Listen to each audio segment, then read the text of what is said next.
Hi, kumusta? Atong sugato ng ikalimang buwan, pinaagi sa atong ikalima nga video. Salamat sa inyong padayon nga pagsubay sa atong videos kada semana. Karon nga naa pa ta sa quarantine, kahibaw baka nga nisaka ang halin sa Bible sa tibuok kalibutan? Basin daghan nangita og kasigurduan para sa ilang kaugalingon. Daghan pud nangutana kung ang pasabot sa pandemya nga motapos na ba ang kalibutan. Naiuban nga nangita og paglaom taliwa sa kahadlok. Nausay mga tao nga nangita og tubag sa ilang mga pangutana. Naghisgot ba ang Bible sa pandemya? Tubaguna nato nga mga pangutana unya sa atong umaabot nga mga videos. Karon gihangyo ta mo nga motutok sa kinabuhi nga dunay padulngan taliwa sa mga kagubot sa kalibutan.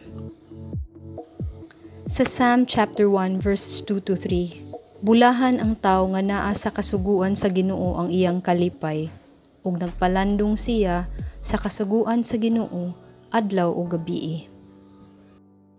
Ug siya mahisama sa kahoy nga natanom sa daplin sa kasapaan sa tubig, nga mamunga sa gitakda nga panahon. Tanan natong puhunan sa kalibutan, kwarta, mga butang, mga relasyon o trabaho, may katupusan, ug ang uban nawad-an og bili karon taliwa sa pandemya. Ang kinahanglan nimo nga gahinan sa tanan nimong panahon kay ang pagpuhunan sa kinabuhing dayon karon nga way klaro atong kaugmaon. Sa Matthew chapter 13, nagisgot si Jesus og lain-lain nga klase nga tawo nga nakatungog sa maayong balita sa kaluwasan. Ang pagdawat sa maayong balita gipariha niya sa usa ka liso nga gitanom. Sa Matthew chapter 13 verses 4 to 8, dunay liso nga nahug sa daplin sa dan ug midugok ang mga langgam ug ilang gituka ang mga liso. Ang uban nga mga liso nahug sa kabatuan diin dili daghan ang yuta. Kini miturok dayon kay di man kaayo lawom ang yuta. Pero pagsubang sa adlaw, nalaos ni ug kay wa may gamot, nalaya dayon. Ug naay uban nga mga liso nga diha nahug sa kasagbutan ug ang mga sagbot mitubo ug milumos niini. Ug ang ubang mga liso nahug sa maayong yuta ug namungag usa ka gatos ka pilo, naay namunga og kay 60 ka pilo, ug ang uban ka 30. Sigurado ko nga daghan na ninyo nakadungog sa maayong balita sa kaluwasan. Pero unsa man ang inyong gibuhat, human mo nakadungog. Namunga ba ang liso?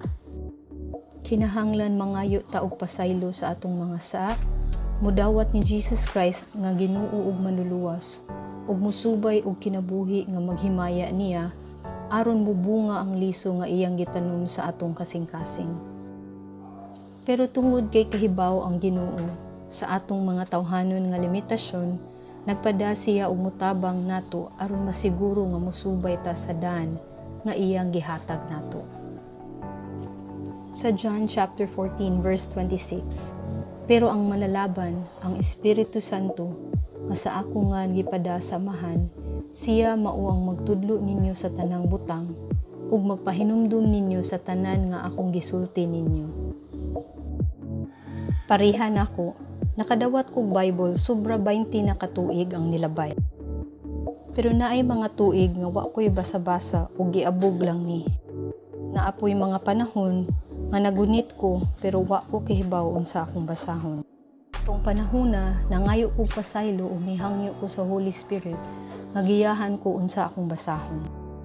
Naasay panahon nga ang mga verses nga akong gibasa, haom kaayo sa akong sitwasyon sa kinabuhi, sa akong mga problema, mga pagsuway o kasakit.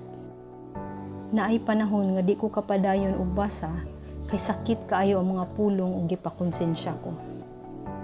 Kay di man ko ganahan mo undang sa sayop nga gipangbuhat nako. Pero pinaagi sa grasya sa Ginoo, nakonsensya ra pud ko ug naghinulsol.